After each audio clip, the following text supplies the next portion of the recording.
It was just another day, and the beginning of just another trip. I was happy but very anxious. Anxious because I was carrying some big responsibilities. I was representing XBHP on an international stage. But the most important thing, I was representing my country, India.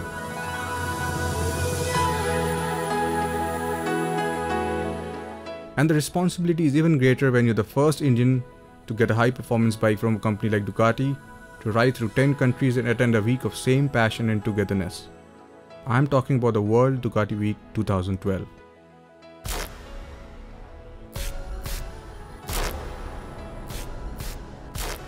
Now I had a very important task. I had to take one of the best touring motorcycles in the world back to its birthplace, across 10 countries. This was not a road trip. It was a pilgrimage that only a select few get to do. A ride across 10 countries speaking 10 languages across 10,000 kilometers to another planet. A red planet set in the racing heart of Italy.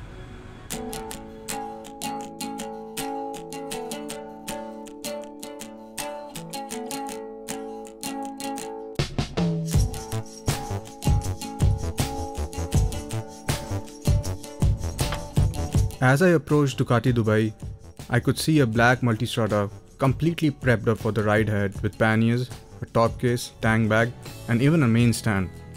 It was looking fantastic.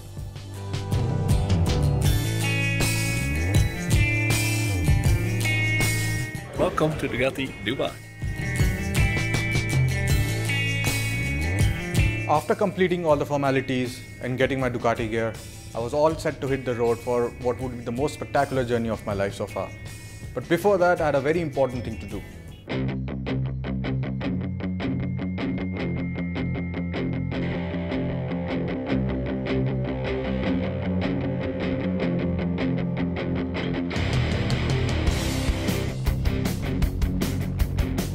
The ride started on 19th of July 2012 from the Ducati Dubai showroom. It was hot, really hot. Marcel, the showroom manager, escorted me around for a brief tour in and around Dubai. We also went to Ducati Cafe in the humongous Dubai Mall.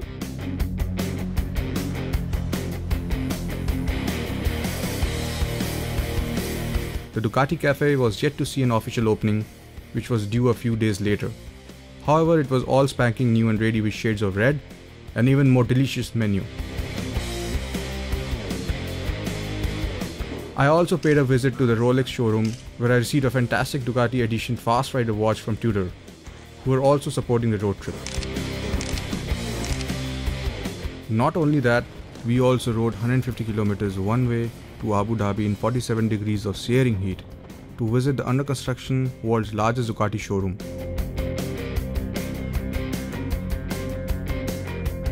En route, I also saw the Grand Sheikh Zayed Mosque, which was white and magnificent, and the astounding Ferrari world.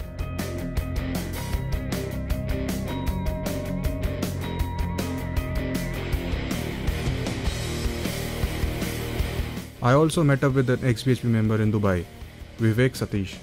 Together we rode up the sand dunes plus landmarks like the world's tallest building in Dubai.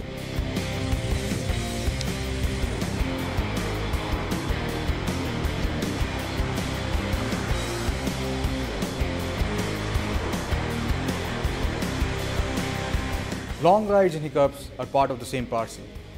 And because of a small issue, I had to skip Iran and restart my trip from Istanbul in Turkey.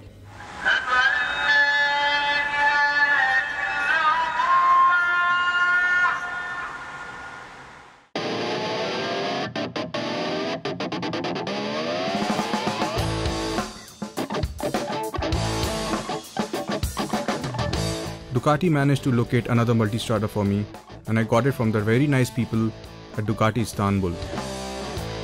It was evening and little overcast by the time I reached my hotel. My journey continued the next morning. Turkey was a fantastic surprise with beautiful villages like Safranbolu, where some of the world's highest quality saffron is produced.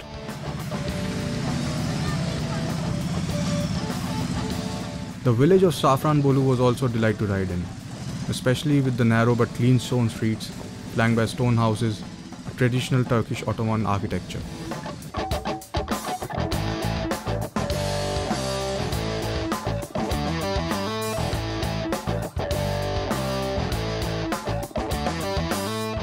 I then rode on to one of the most stunning landscapes of Cappadocia region in central Turkey, which showed off some great handiworks of nature.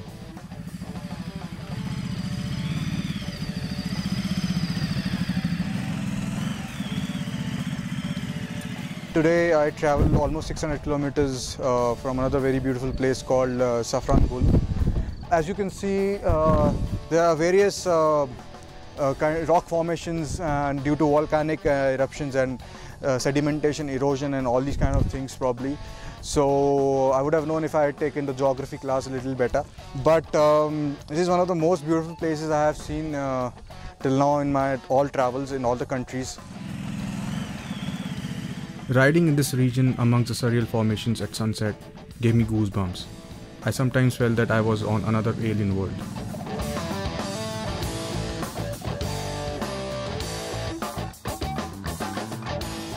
My penultimate day in Turkey saw me visit the ancient outdoor city museum of Ephesus. As I traveled on, I realized the highway and the country roads of Turkey were very beautiful indeed.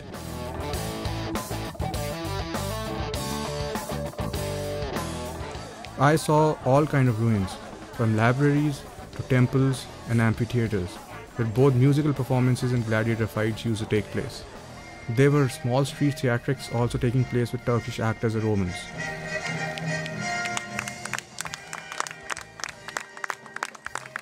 This place is called the Grand Theatre.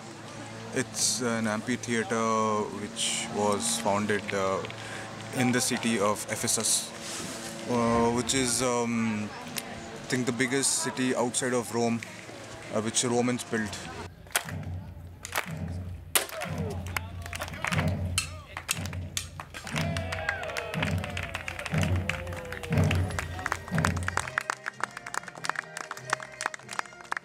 My entry into Greece was through Gallipoli, which was my last stop in Turkey.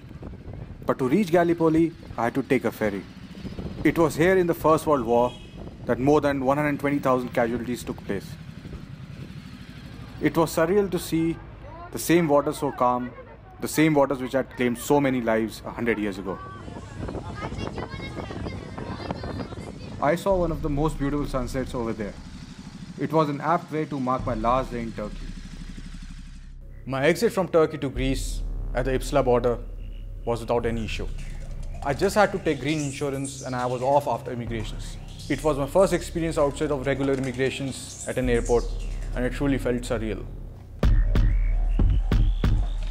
Before I started my ride into Greece, I stopped in the second largest city of the country, Thessaloniki, where I also got the multi-starter service. The people at GMA Motors were extremely nice and efficient in giving the bike a quick check and an oil change. This gentleman here is very nice. He's helping us out. Which oil do you use in the bike? Shell. Shell, which oil? Ultra. Sorry? Shell Ultra. Okay, the Shell Ultra Advanced. Okay, it's good.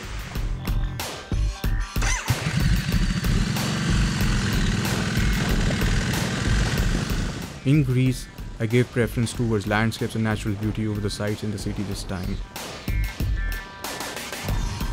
So I head towards Mount Olympus and Mount Pelion area for a couple of days.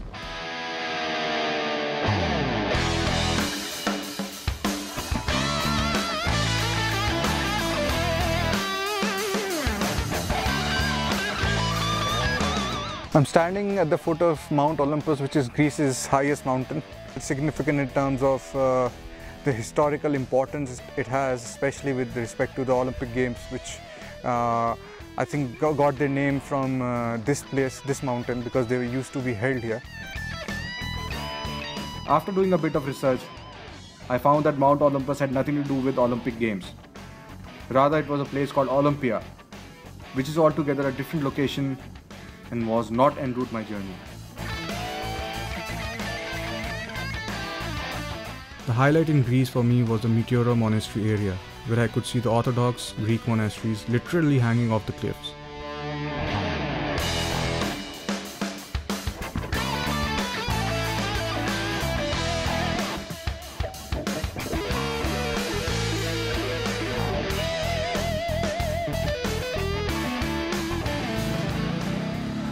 The next destination was the beautiful man-made Lake Plasteras, nestled in the hills. For a change, it was amazing to see man create something that could be mistaken for nature itself.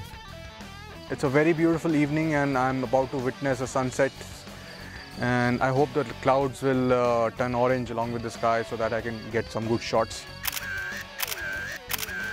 After witnessing yet another fantastic sunset, I head off to the quaint mountain village of Esteri. This was my penultimate day in Greece.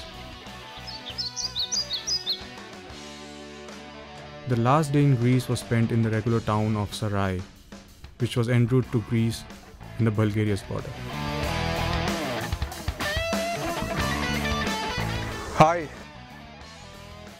Today is a very nice sunny day and I'm at almost at the Bulgaria-Greece border. On the Greece side right now, and Bulgaria is just over ahead 200 meters from here. An Indian guy with a Turkish number plate standing in Greece and about to cross to Bulgaria. So this is called global integration.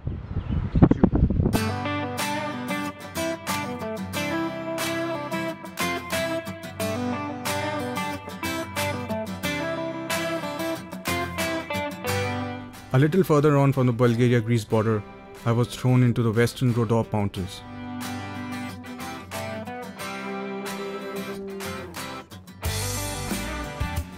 It was for the first time in my trip I felt very cold, but the thick and dense green plants covering the mountains fooled my mind into thinking I was riding through a tropical rainforest. My first stop in Bulgaria was supposed to be Plovdiv, Bulgaria's second largest city. But I decided to go there via a very interesting detour, the Devil's Throat. The road to Devil's Throat through the Trigard Gorge was fantastic and scarily narrow sometimes, but the multistrada passed through as smoothly as knife passes through butter. The multistrada was smooth indeed, but I didn't reach Plovdiv before some adventure. The GPS took me through some very narrow and unpaved roads, where I encountered some snakes and other wildlife too.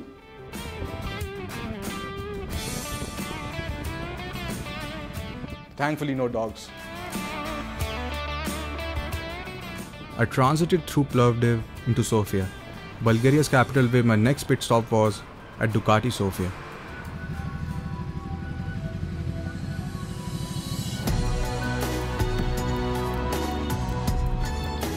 Staying true to the Ducati family spirit, the people at Ducati Sofia were quick to create a bond, despite the fact that none of them spoke English.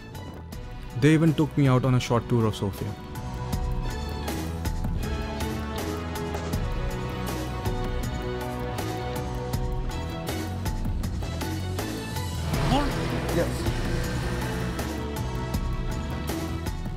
Koprafish was my second destination in Bulgaria. It was a beautiful museum village just 100 kilometers from Sofia.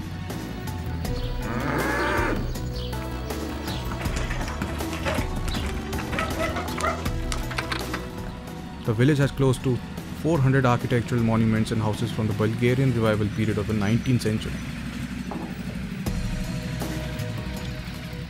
On my last day in Bulgaria en route Romania, I saw a great arch from the roadside. There were a couple of dirt tracks leading up to it. I somehow decided to follow these steep tracks all the way up on a fully loaded multistrada. That was the biggest mistake I made in the whole ride.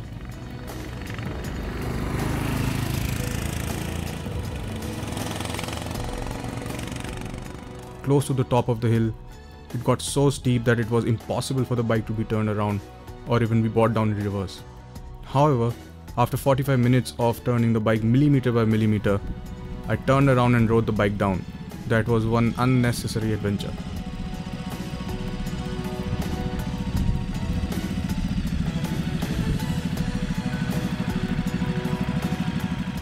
Here I am in Romania. I've just crossed over from Bulgaria.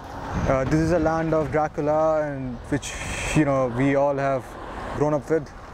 Let's see. I will be seeing his castle and his burial place and all these kind of things.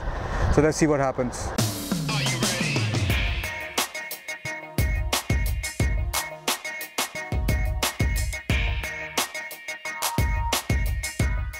I was very excited about this one in particular, as all those Dracula films I have been seeing since my childhood came in my mind. As I continued my journey in Romania, the very thought of bumping into a real Dracula made me more excited. As I reached Bucharest, its capital, I was greeted by some wonderful hospitality by the Ducatisti Romanian Desmo riders, and I ended up making some great friends over there. They not only shared my experiences, but also made me include two of the world's best riding roads on my route, the Trans-Vagarasan and the Transalpina highways. Sticker from the Ducati Romania Owners Club. I'm going to put it on the bike.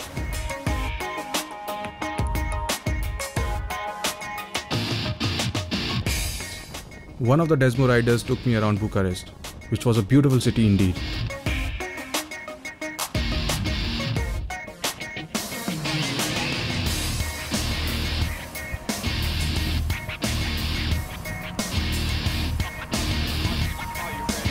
Hello.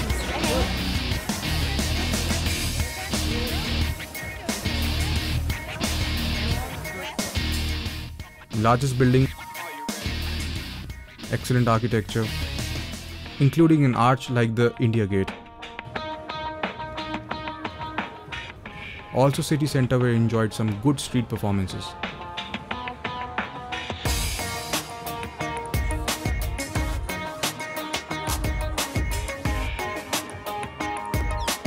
I'm very pleased to have you as a guest here. Hope that you enjoy our city. We were to some beautiful places here, and we have lots of more to do. Also, we are going to meet with our colleagues from the club, from Desmo Riders Romania, also with Ducati Romania later on. Later on, the Desmo riders surprised me by arranging a special welcome dinner for me.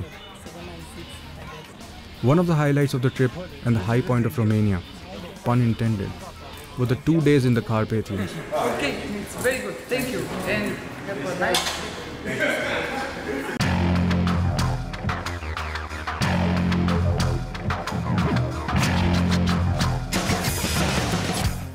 I started my day with a visit to the Dracula's castle in Bran.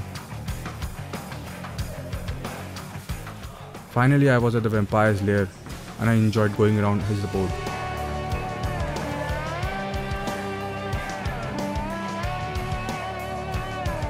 Thank you so much for having us here. Thank you, it was a pleasure to have you, especially that you are our first Indian guest. It was really good, an honor, and we're really happy to have some more Indian customers coming to us. We love India, so it would be great to have some more customers. First Indians to be here. Yes, so first. we're taking the India flag to a lot of places. Thank you very much. Thank you, thank you.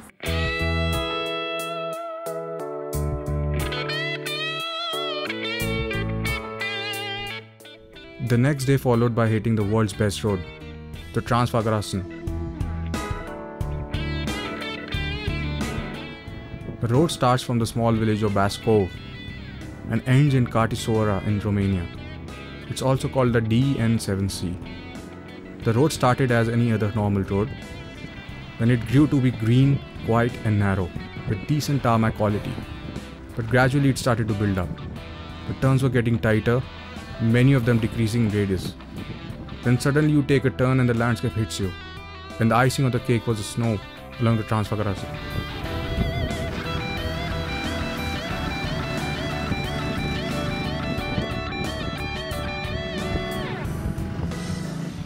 I also encountered several avalanches on the way, which had spilled the snow on the road and made the ride even more adventurous. There has been a couple of avalanches along the way and blocking the roads, but for bikers it was pretty easy. I've already christened the wall XBHP 2012, and I think I should be staying somewhere in the mountains. And it's very beautiful here. It's out of the world, and the bike is performing really well. As a photographer, it was a scenery I couldn't have missed.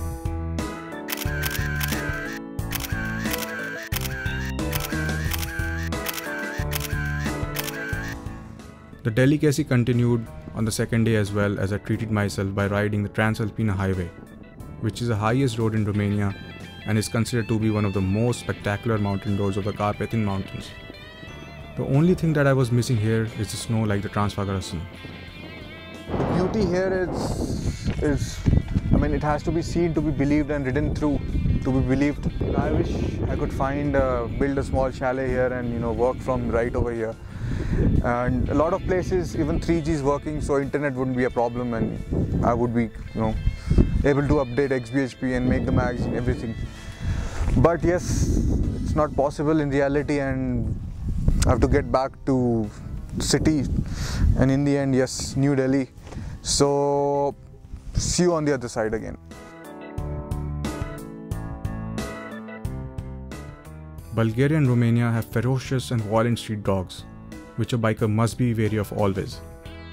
However, this dog on the top of the Transalpina highway was quite docile, and thankfully so. After riding these two fantastic roads back to back, it was time for the next country, Hungary.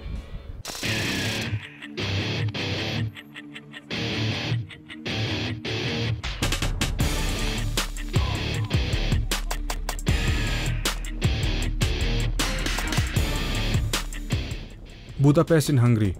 It was one of the most beautiful European cities I had been to.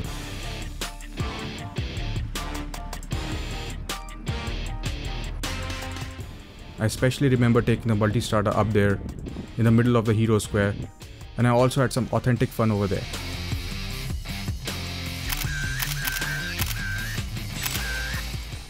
My next stop was the Ducati showroom, where the Multistrada got another pit stop.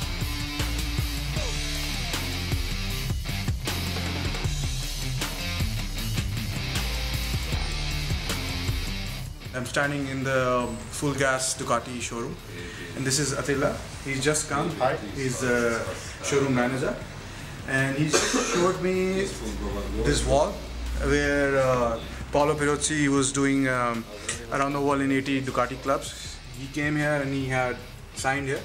So now he wants me to sign here as well.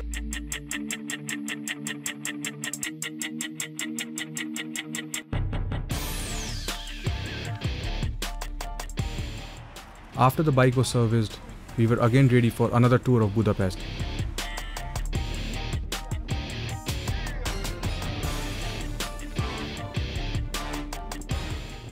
Next up was Slovakia, the High Tatras range. Just crossed over from Hungary. Since both Hungary and Slovakia are in Schengen agreement, that was the kind of the border control, and I just passed through it, and there was no checking of the passports, papers, nothing like that. And right now I'm standing in Slovakia, and you can see Slovenska Republika, and I'll be going to a place called High Tatras, which is a mountainous region in Slovakia today.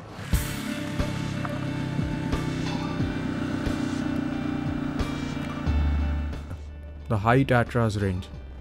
I experienced one of the lowest temperatures over there, 6 degrees to be exact.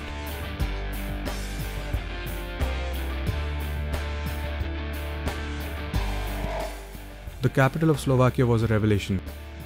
It was a slow and uncrowded city. The hustle bustle was missing.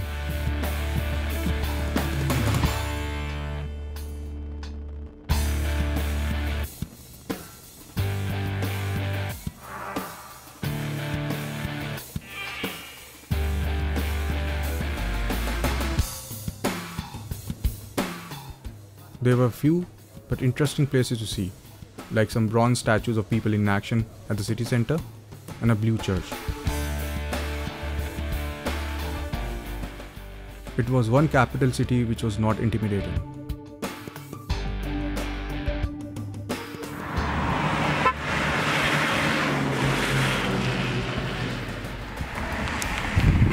This is an Austrian highway vignette which I'm going to put on the bike. It's for 10 days.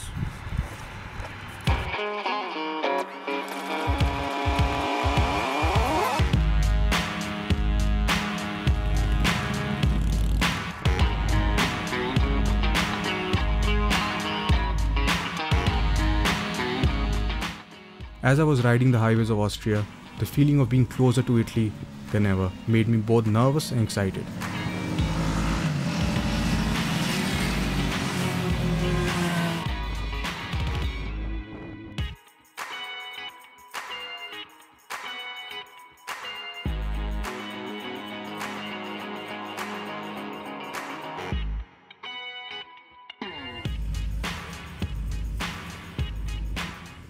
The Grossglockner Hoch-Alpenstraße is a high alpine road running in Austria, around 100 kilometers from Innsbruck.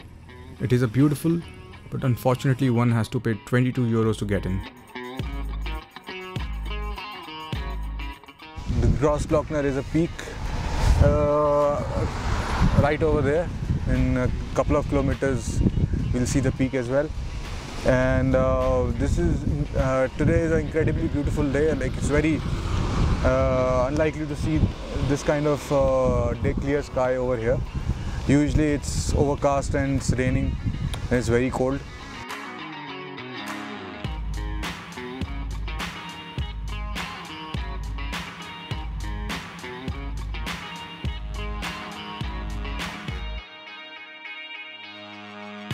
Now this was the last country before my mission was completed. And what a way to end it, by meeting the president of Ducati Owners Club of Slovenia.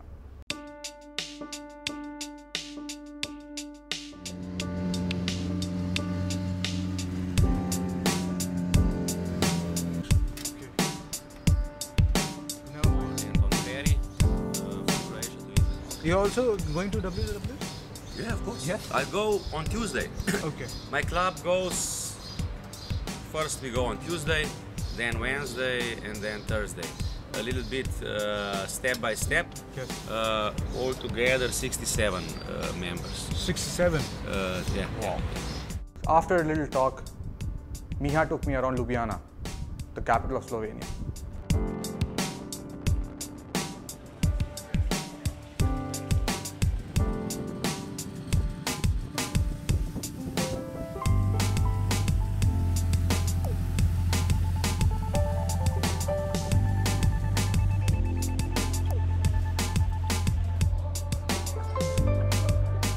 It's quite sunny and hot today, around 32 degrees.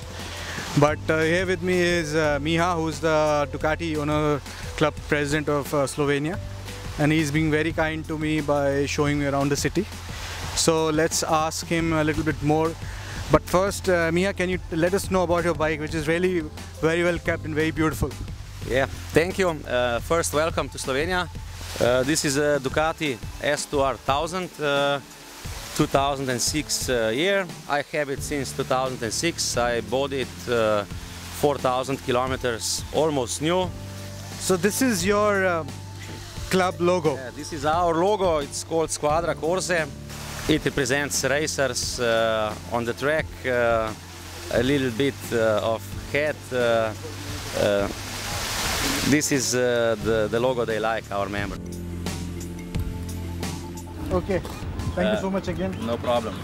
Safe drive to Misano. Yeah. See you there. See you. Bye. Bye bye. Ciao. It was time for me to reach my ultimate destination, and the penultimate day saw me enter Gorice, on the border of Slovenia and Italy, where I was hosted by the Ducati Owners Club of Gorizia and then escorted into the World Ducati Week in Misano. Right now, I've completed almost 9,500 kilometers. And I'm standing with Mario, who's been very nice to us, and he received us and he's hosting us in both Italy and Slovenia. A very interesting thing, I think, because right now I'm standing, half of me is standing in Slovenia and half of me is standing in Italy, along with this bike. This is the first border that was opening between East and West Europe when Slovenia entered in European community. Before was a very closed border from Yugoslavia and Italy. Then after the war, after the independence of the Slovenia, the relationship is changing very much, and then Slovenia entered in European community and they put down this border, and now it's open and you can go without problems from one state to another.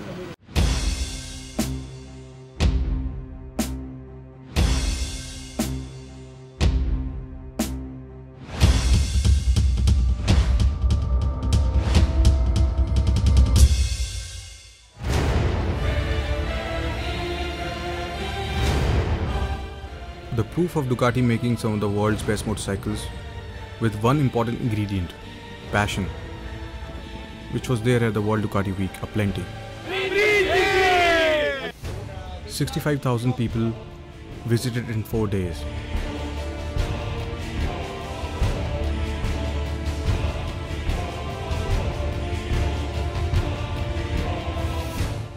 Everywhere it was red, everywhere it was Ducati, and it almost appeared that most people would love to die on it, rather than give up their Ducatis for anything else. To describe the World Ducati Week as an event would be rude. It was in fact a melting pot of the insane number of people whose lives are defined by the motorcycle they ride, their age by the number of kilometers they have done. Their God is not up in the sky or in their hearts. It is often one of the men riding on the racing circuits. Their religion is what XBHP and I term as Bikeism. It was not just a multi-starter which Ducati had given to me, but they'd also recognized my passion and rewarded me with my own corner in the World Ducati Week in the Travel Planet tent. My corner had a big backdrop with a photo taken from the ride and a giant screen showcasing a slideshow of my pictures taken so far.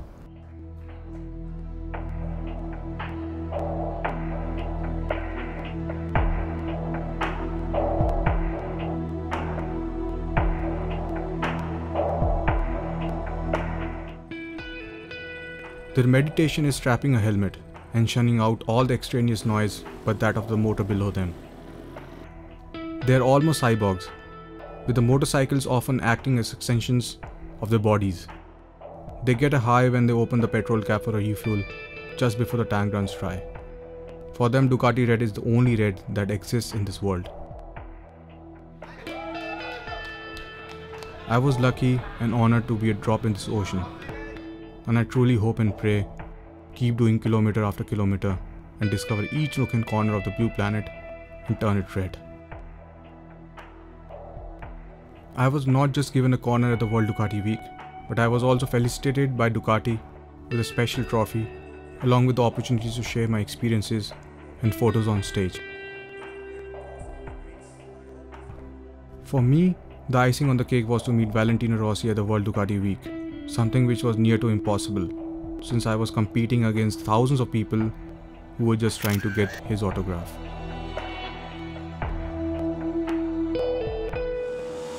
It was a movement and nobody wanted it to end. So was the case with me, but everything which has a start has an end. And this mission of mine also got completed successfully.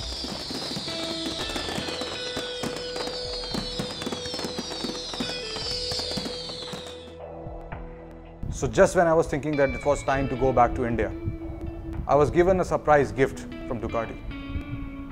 A brand new spanking red Panigale to ride around the Alpine passes for 4 days. How could I refuse?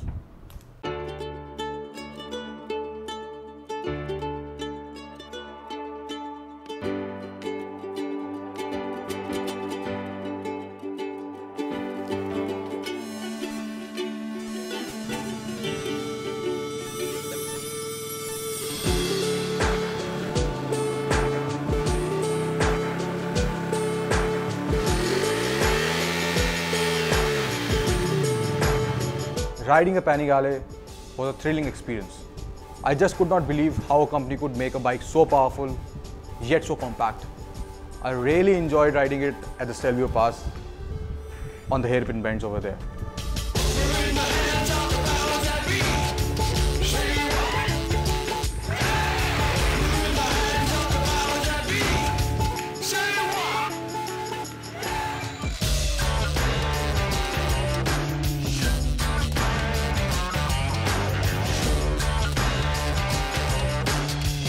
The photographer in me could not resist taking lots of pictures of the Panigale, which I would aptly describe as both the beauty and the beast.